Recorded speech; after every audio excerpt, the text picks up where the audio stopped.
Hi, welcome back to the channel. This is a video that I've been looking forward to making because earlier on this year I did a Berlin Marathon, and one of my main aims basically for 2024 was to break the 2 hour 40 barrier for a full marathon. So the purpose of this video is to basically discuss the training and how I managed to execute that on race day, and so going into the detail just to try and get that information across, because basically I was coming off the back of Lakeland 100 miler, which I DNF'd, so my confidence was a bit low, and it was just such a totally different race to train for, to suddenly go from technical trails, sort of elevation based, ultra distance, to something which is pancake flat, fast, perfect road surface.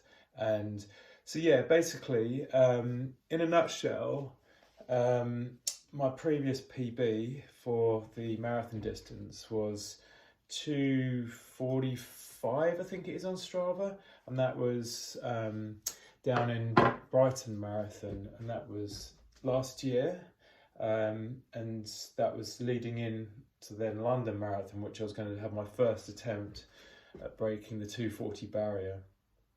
London didn't go as well as I was hoping, because things like it was too crowded. I think the weather was a bit rubbish as well. There was like rain everywhere, and I didn't run as well. So for over a year I've been looking forward, or at least really wanting to break that 2 hour 40 barrier, for things like to get into championship status for London Marathon in the future, which at the time was sub 2:40. So, but I set my sort of targets onto Berlin Marathon because it was fast, it's a flat course, it's the right time of year, so hopefully if the weather's good, the temperature should be good as well, mainly so you're not going to overheat and you can really hit it hard. So it was all about Berlin Marathon. So what I'll do, basically the difference in time between finishing Lakeland 100 and Berlin was approximately 8 weeks. So there was a lot to cram in, to going from being used to doing slow, long distance elevation training to fast, flat. So it was all about speed from there onwards.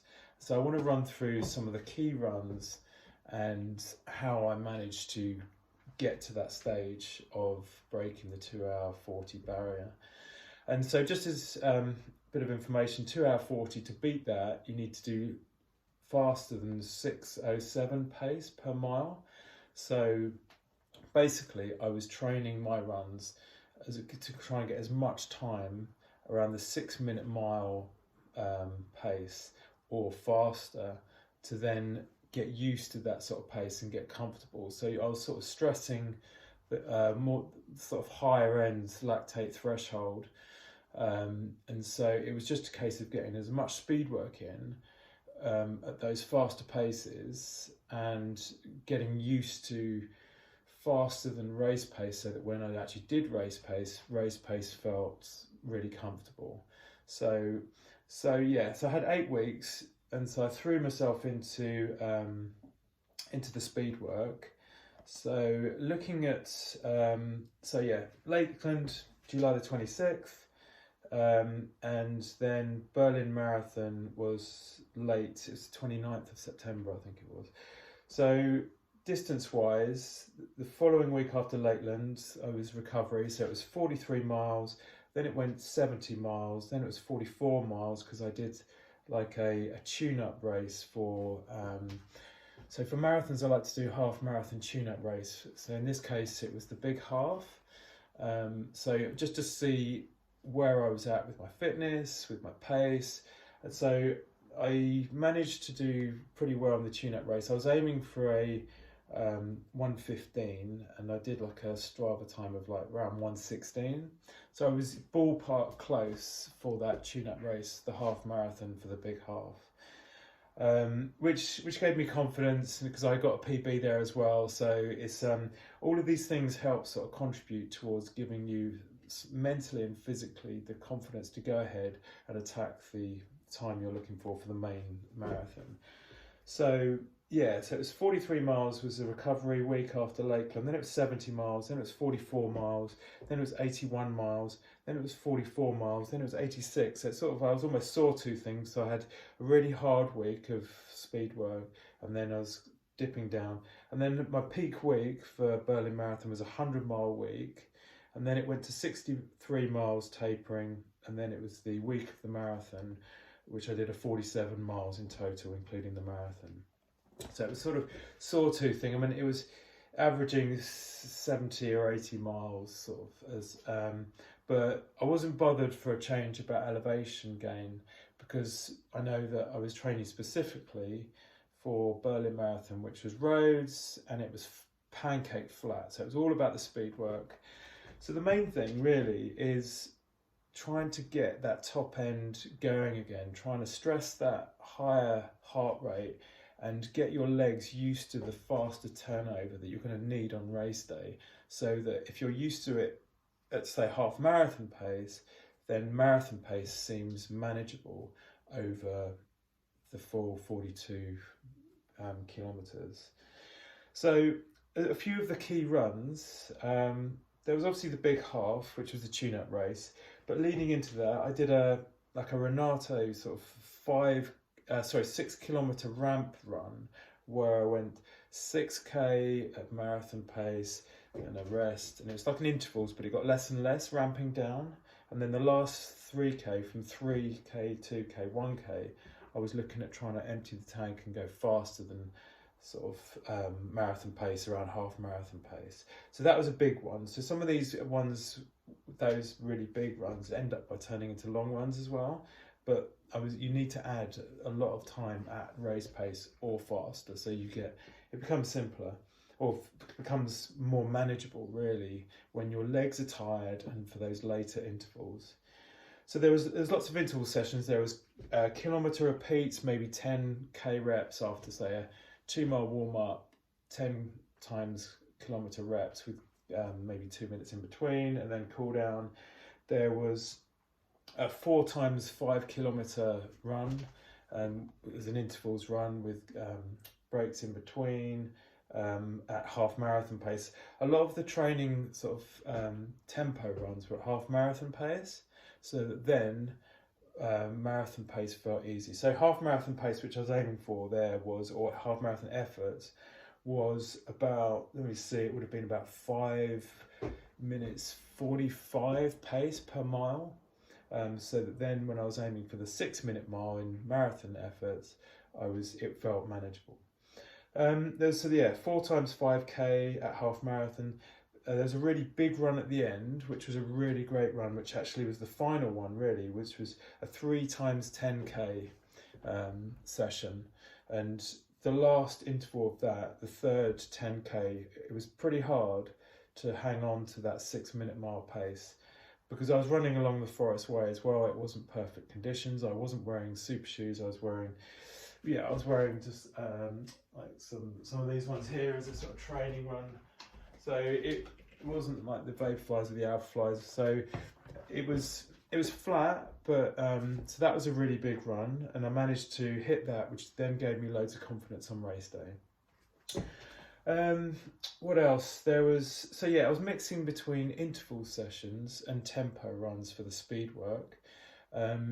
So the intervals, there might have been 20 times 1.5 minute intervals to really get that speed work going, and I might do that around a track or on the Forest Way.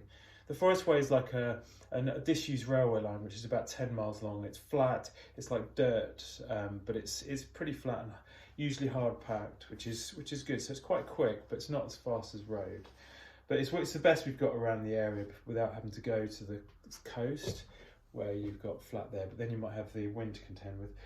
In the intensity weeks going from Lakeland to Berlin Marathon, there was only 6 weeks of proper speed work, then going into the 2-week taper for Berlin.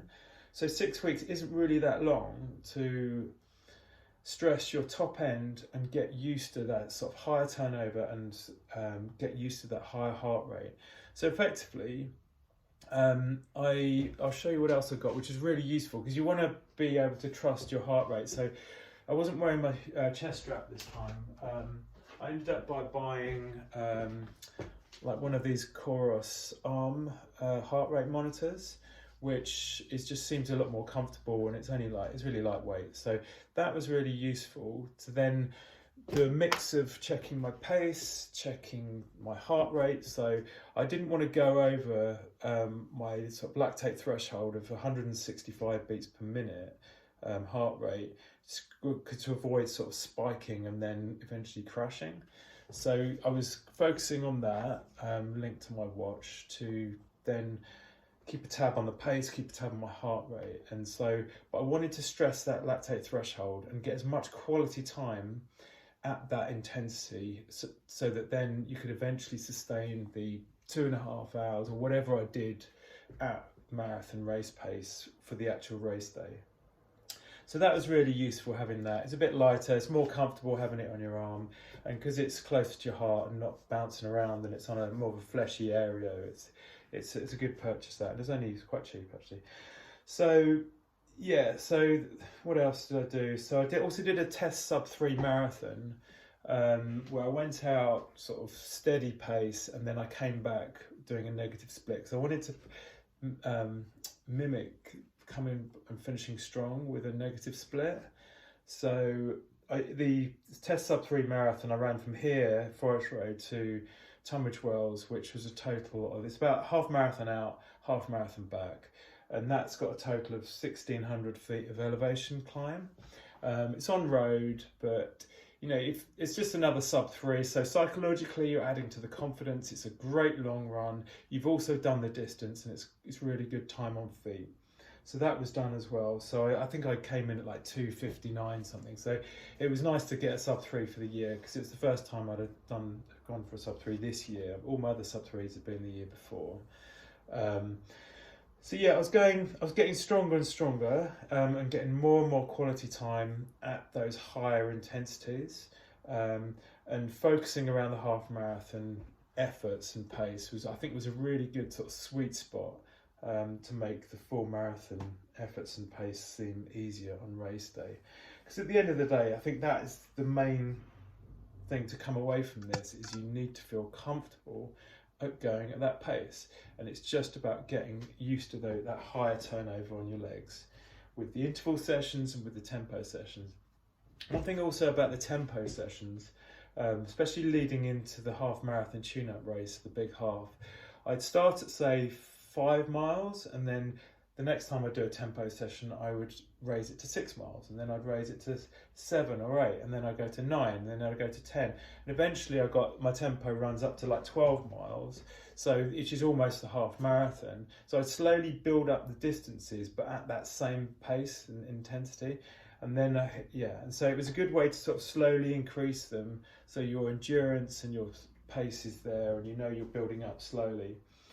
So, but I'd say the big one there, which really gave me the confidence, was doing the 3 times 10k. So I had about a 3-mile warm up, 10k effort, maybe a 3-minute jog, then another 10k, 3-minute jog, then another 10k, and then I had the cool down after that. And after I'd hit that and hit 6-minute miles for those 3, I was feeling really confident to going into race day, and so that was a really, really good one. So yeah, peak week was 100 miles, which I aimed to hit. And then it went into the taper period, where it was a case of recharging, getting as much sleep as possible, stretching, the usual sort of stuff, and trying to make sure you got that good range of motion. So the taper went pretty well. Obviously then flew out and had got my accommodation near Berlin airport, and then left really early in the morning, and my family went out there as well. It's a really, really nice event. So you're going into race day. The shoes I was wearing these, which is what I wore in the big half. Now these are the Medspeed Sky Paris. They're like 185 grams and a UK 8.5. Super lightweight. PB'd, I've worn them twice and PB'd twice. So that's pretty good going. You know, wearing them twice and PBing twice.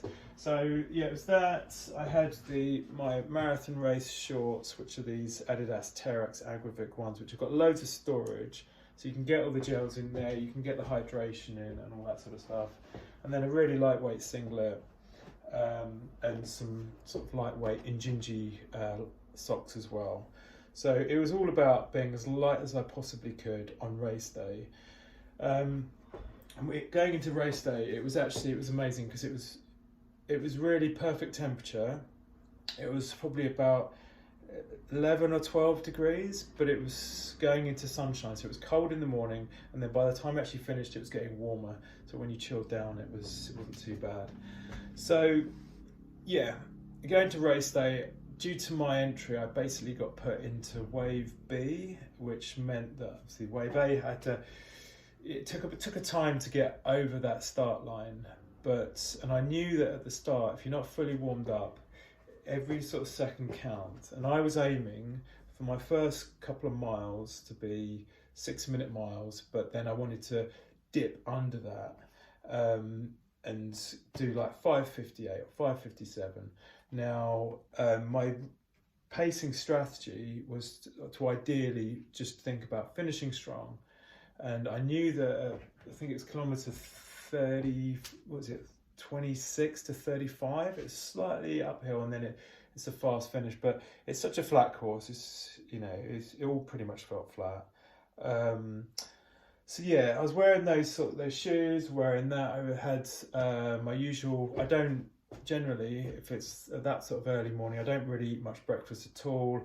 I had 500 mils of strong electrolyte drink in the morning. Before that, I had 500 mils of the, what do you call it, the Morton 320 mix, which had about 80 grams of carbs in it.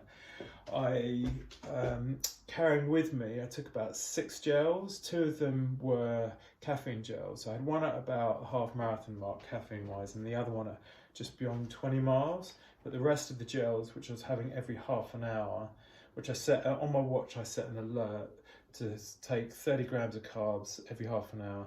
And also I was taking like salt stick little capsules, and like 2 normal, 1 caffeine, 2 normal, 1 caffeine. So I was keep topping up my electrolytes. I also had 250 ml, I'll show you one of those filled up, which inside my front pocket of my shorts, and that had one of those pH 1500 electrolytes in. So I had that. So I was carrying some fluids with me, and then I was using the water aid stations along the way as well, to just keep the hydration going, because it's so easy to underestimate how much you're sweating out.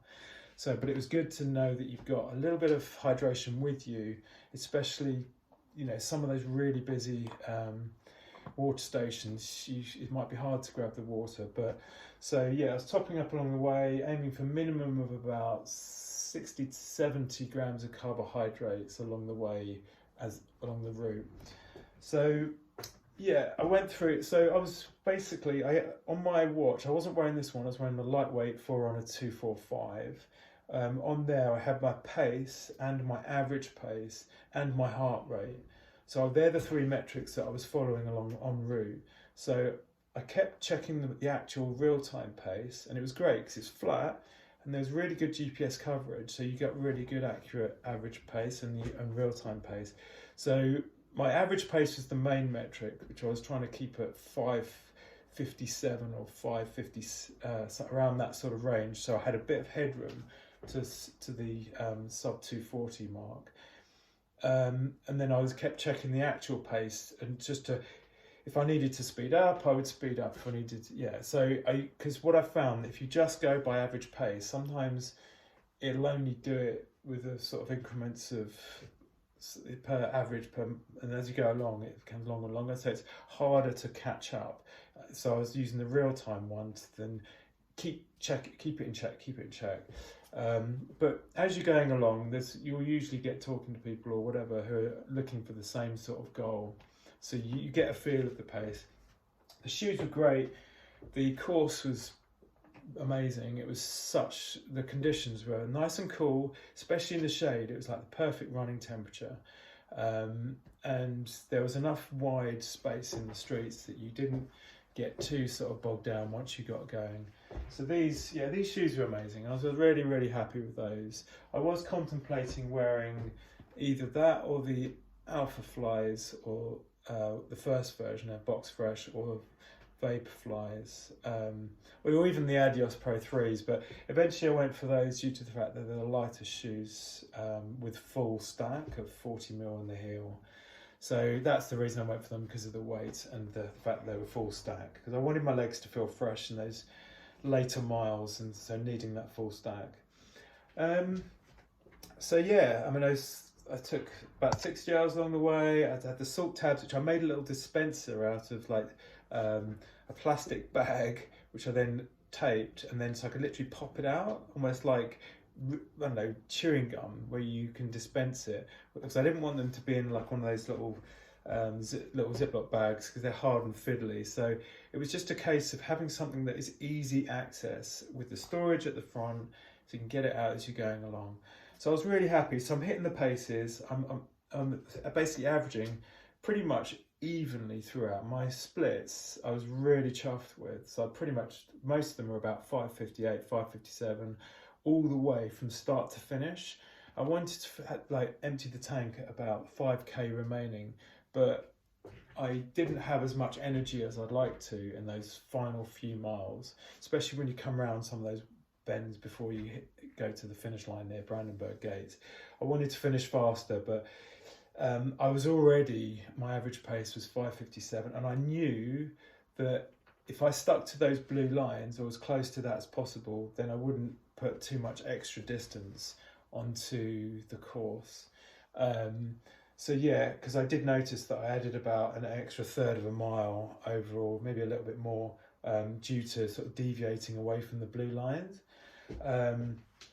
And so yeah, 5:58 average pace. I was looking at going through, I think it was about 1 hour 18 for the first half, and then about the same for the second half. So my final time, which I was thinking, I was aiming for sub 2:40. I did a chip time of 2:37. Where is it? God, I should know this.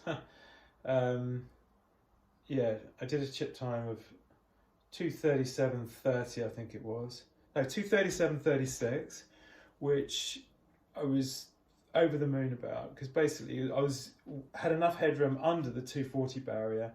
So and I thought it would be championship qualifying for London, because I recently found out that they've just brought their threshold down to 2:38, sub 2:38 marathons for a championship. So I'm in the championship for London, and my Strava time for the actual marathon distance was 2:35:55, which is basically, that's almost a 10-minute PB. I mean, next year I'm going to be 50, and I'm pretty damn chuffed to still being PBing, especially in the marathon distance, and also after Lakeland being a bit of a disappointment when I DNF'd after about 100k. So I came away, it was such an amazing day. The weather was perfect, the support along the route was absolutely amazing. Just so many people out in the streets, and I think I ran really well, and it actually gives me confidence now, knowing that sort of recipe of how to get down to those speeds and make marathon pace feel comfortable over that distance. With that sort of recipe, I now feel like potentially in 2025 I'm going to try and go for a sub 2:30, which I'll be nearly 50 then. So we're looking at a quite an amazing achievement if I can hit that, if I stick to the same recipe. So if I basically get used to running at, I don't know, 10k pace, but then lower than half marathon pace, then it's just a case of shifting that sort of ceiling or that benchmark so that suddenly running at 5:42 per mile feels comfortable, as opposed to 6-minute mile feels comfortable. But it's putting that time in at that top end, the lactate threshold area, your VO2 max, and getting those tempo runs in, getting the interval sessions in, and also increasing and improving your recovery process with your diet, with your sleep, and with your stretching. And I've started also going to a physio recently as well, so I'm trying to address any niggles along the way. And so I'm really, really chuffed. I finally managed to break the 240 mark and I totally smashed it. I mean, Strava time of 2:35:55 is absolutely amazing, and I'm really, really chuffed about that. Bring on 2025, and hopefully I'll get another few big fast marathons in for 2025. But as always, I'll try and do the shorter distances right the way up to the ultras. But it's nice to know that you've still got PB in your legs for different distances. I know it's gone on a long time. Thanks for listening. I don't think there's anything else. I mean, been through the nutrition, been through the kit. The main thing in the training is just train faster than marathon race pace, and just get that quality time at that faster paces to get used to that turnover, and eventually race pace, make it feel easier somehow and manageable. Thanks for listening. This has gone on a while, but I'm really chuffed, and it's been a good year so far, up and down, onwards and upwards. Thanks a lot for listening. Bye.